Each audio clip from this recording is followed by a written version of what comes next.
होता है। ये एक आम समस्या है, लगभग 80% महिलाओं को ये होता है और उनको इस समस्या से जूझना पड़ता है। हालांकि गर्भावस्था में श्रोणि में दर्द को माँ और बच्चे के लिए आन हानिकारक यानी कि हानिकारक नहीं माना जाता है, लेकिन कुछ गंभीर मामलों में पेल्विक पेन का बढ़ना किसी अन्य समस्या का संकेत हो सकता है।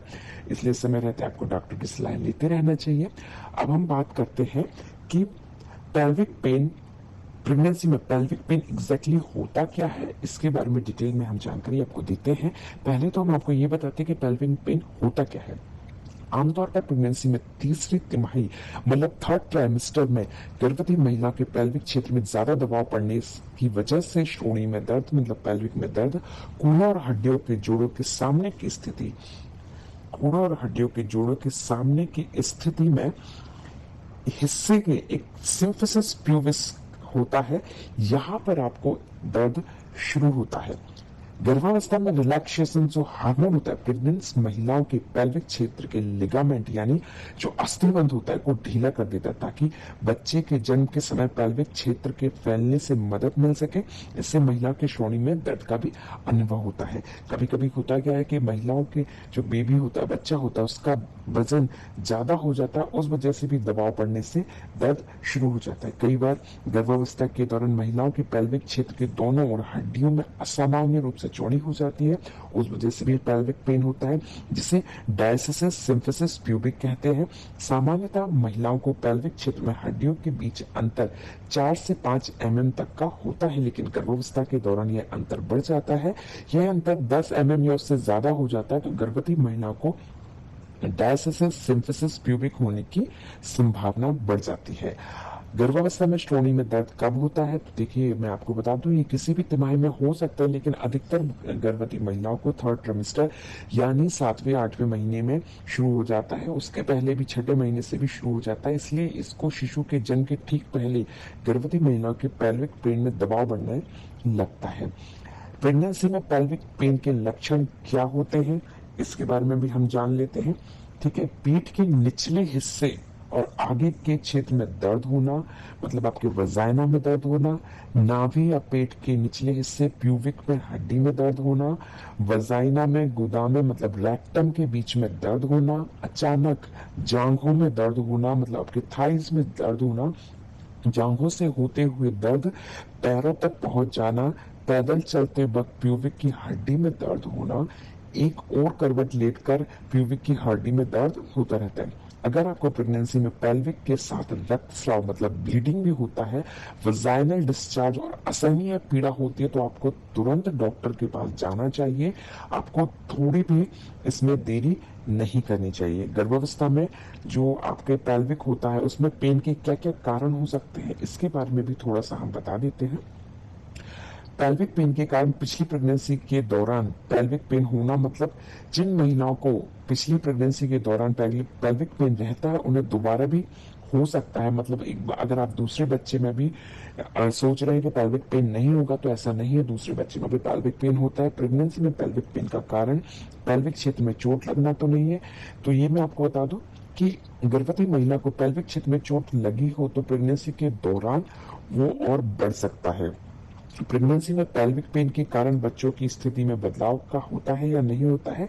देखिए, तीसरी तिमाही के दौरान कभी कभी गर्भ में पल रहे बच्चे की स्थिति के कारण गर्भवती महिला को पेल्विक पेन में दर्द हो सकता है। बच्चे की स्थिति बदलने का मतलब आड़ी अथवा ब्रीच जो पोजीशन होती है, ब्रीच पोजीशन यानी गर्भ का जो शिशु है पैर नीचे की ओर और सर ऊपर की ओर होना, ये ब्रीच पोजीशन होती है। इसमें भी पेल्विक पेन काफी हद तक बढ़ता है। पेल्विक पेन में प्रेगनेंसी का कारण शिशु का वजन अधिक होना भी हो सकता है। पेल्विक पेन का कारण गर्भाशय का आकार बढ़ा भी होना हो सकता है। पेल्विक पेन का कारण प्यूबिक की हड्डी में ज्यादा अंतर, जैसा कि मैंने आपको पहले बताया था 10 mm तक का अंतर होता है, तो भी हो सकता है।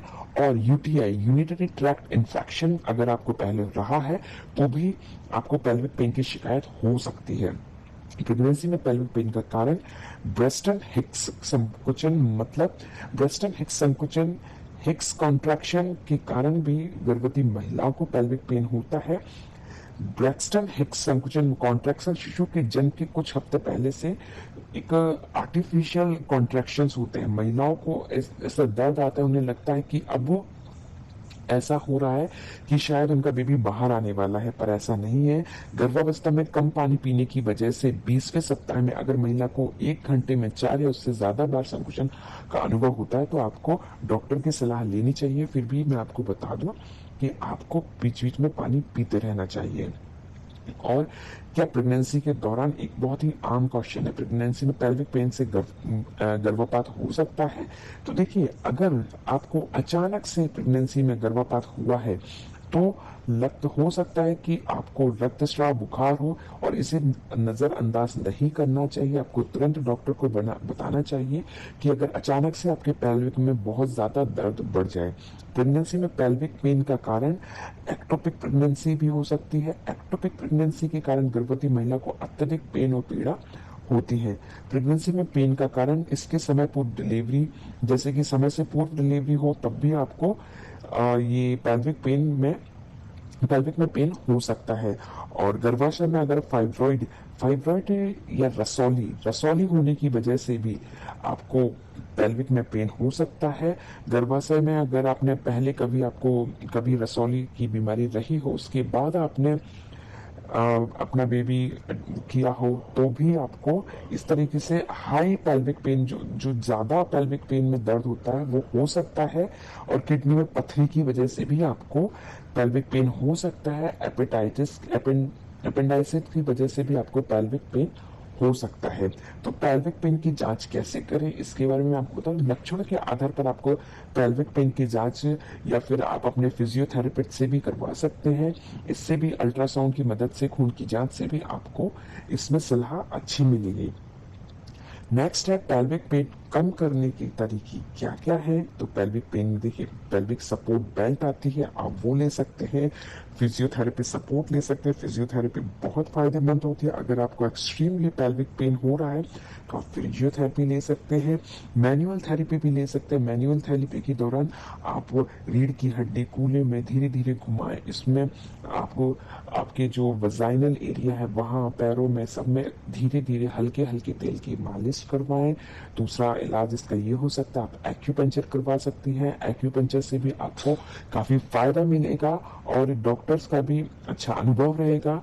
व्यायाम कर सकते हैं पेल्विक के लिए, आपको फ्लोर एक्सरसाइज बताई जाती है, बटरफ्लाई स्ट्रेच बताया जाता है। आप बटरफ्लाई स्ट्रेच कर सकते हैं, जैसा कि इसमें ये बता रहे हैं, बटरफ्लाई स्ट्रेच है। ये फिजियोथेरेपिस्ट की मदद से भी इसमें काफी इजाफा होता है। पेल्विक टिल्ट एक्सरसाइज भी होती है, हिप सर्कल भी होता है, कैट स्ट्रेच होता है। तो आप इन सब से, थोड़ा सा डॉक्टर की सलाह से भी आप पेल्विक पेन से बच सकते हैं, अगर आपको बहुत ही ज्यादा पेल्विक पेन हो रहा है तो। अब हम बात करते हैं गर्भावस्था में श्रोणि में दर्द में सावधानियां क्या क्या बरतें। तो फर्श पर ना बैठे, ज्यादा देर तक एक जगह ना बैठे, थोड़ी थोड़ी देर में चलते रहें। हमेशा सीधा खड़ा होकर बैठे, इससे आपकी रीढ़ की हड्डी सीधी रहेगी और पेल्विक में आराम मिलेगा। अगर एक ही जगह ज्यादा देर तक बैठने की इच्छा हो तो पीठ के पीछे किसी वस्तु जैसे तकिया, कुर्सी, दीवार आदि का सहारा ले ले। भारी वस्तुएं ना उठाएं। भारी वस्तुएं उठाने से आपका पेल्विक पेन दर्द बढ़ सकता है। घर में छोटे बड़े कामों को करने के लिए अन्य सदस्यों की मदद भी ले सकते हैं। सीढ़ियां चढ़ते उतरते वक्त पैर ना फैलाएं। सीढ़ियां चढ़ते वक्त मांसपेशियों में भी दर्द हो सकता है, तो धीरे धीरे सीढ़ियां चलें। जहां पर आपको दर्द हो, पेल्विक वाली जगह पर हल्के हाथों से गर्म या ठंडे पानी की पट्टियां लगाएं। और इसके अलावा एक पैर पर खड़े होकर कपड़े ना पहने, इससे आपका दर्द बढ़ सकता है। पैंट, सलवार, चूड़ीदार जैसे कपड़े एक जगह पर बैठकर पहने और अवॉइड करें कि इस तरीके के कपड़े ना पहने। ढीले कपड़े पहने प्रेगनेंसी में, ताकि आपको और आपके बच्चे को आराम मिले। पेल्विक के काम को नियमित रूप से व्यायाम करें। और प्रेगनेंसी में पेल्विक पेन ज्यादा बढ़ जाए तो तुरंत अपने डॉक्टर की सलाह लें। और आपको एक बात और बता दें, पेल्विक पेन से बच्चे पर किसी तरीके के कोई भी बुरा असर नहीं पड़ता है, जब तक यह कोई गंभीर संकेत ना दे। गंभीर संकेत जैसे कि आपको ब्लीडिंग होना, इस तरीके के कोई भी गंभीर संकेत अगर नहीं आते, तब तक आपको इससे कोई परेशानी नहीं। और अगर आपको ज्यादा ही दर्द होता है तो आप तुरंत अपने डॉक्टर से, फिजियोथेरेपिस्ट से संपर्क करें और अपना इलाज करवाएं। So thank you and thanks for watching and stay connected. अगर आपको हमारा ये वीडियो पसंद आए तो उसे लाइक, सब्सक्राइब, शेयर करना ना भूलें। Till then, thank you and thanks for watching.